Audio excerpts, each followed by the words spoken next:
Nuts and bolts are very simple fasteners, yet they are quite remarkable. They are not only very inexpensive, but also can be assembled and disassembled multiple times. Here is a simple process of bolt connection. As they are tightened, the threads on the bolt and nut are pulled tight and interlock with each other.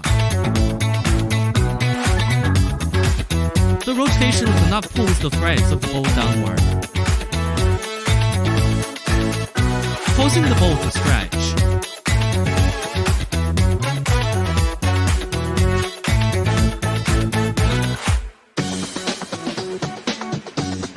This stretching generates tension,